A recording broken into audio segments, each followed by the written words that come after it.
Hey, it's Thomas Mulready from CoolCleveland.com. We are here at the Beachland Ballroom, and we're here with superstar drummer Steve Holley, playing with Ian Hunter and the Rant Band. One more time, welcome back to Cleveland. Thanks, Thomas. It's nice to be here. It feels like we just did this. It's amazing, but it's 2 years, I think, right? It's been more than that, believe me. But you guys did just put a new record out here, Fingers Crossed. How did those sessions go? Were they like the last one where you did a lot live in the studio? It was pretty much all live and much faster. We laid all the tracks in 3 days.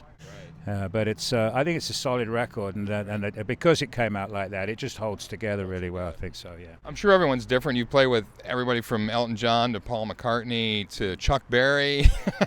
How do you approach it when you're with an artist? I mean, what's your first thing? Is it just keep your ears open? What's your rule of thumb? Well, I like to go in being prepared as much as I can, but I also like to try and find myself quickly within that situation, and sometimes you can, sometimes you can't, and that's just it.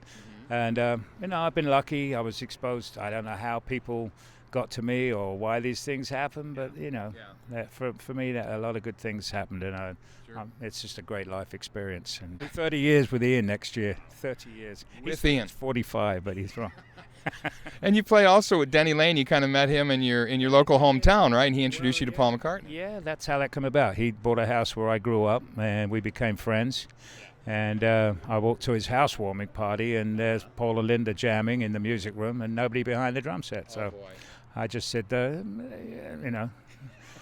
So that's how that came about. It's crazy, absolutely crazy. Didn't expect it. We talk about drummer to drummer. You started real young, you said, as a kid picking up the drumsticks, but your parents were musicians. Your dad was a musician. He gave you piano lessons, right? Well, no, actually, my father plays clarinet and saxophone, and my mother was the singer in the band. And he inherited like a big band, a big swing band kind of thing, And the next door neighbor was the drummer in the band, and I kept, I still sort of remember kind of crawling, that literally lived across a little short driveway, and I'd crawl into the house, and the drums everywhere. His father was a drummer, piles of drums, piles of magazines, and I just fell in love with the smell and the whole sense of it, It just is I can still close my eyes and remember it. Right. And I used to say to him, you got to teach me how to play the drums. I used to call him Uncle Keith, still do, Now, you have a very musical sense. You're not a drummer that overplays things. You tend to listen and fit in where you need to. You think that comes from your background there of picking up other instruments? I'm not sure. I mean, I used to enjoy phenomenal players and think to myself, I can never do that. But I still had this intrinsic love of rhythm and love of song and I think the first record that grabbed me was Chuck Berry's No Particular Place to Go, and it just tore me to pieces. And then a little bit later, Stevie Wonder, I Was Made to Love Her, and I heard that, and that just blew my head. And then of course it was the Beatles and the Shadows and the Rolling Stones, and so that's what I wanted to do. When I was 8 years old, I said, I just want to play rock and roll, So. Well, now you're doing it. I'm looking forward to it tonight. It's great to see you back in Cleveland again. Welcome back.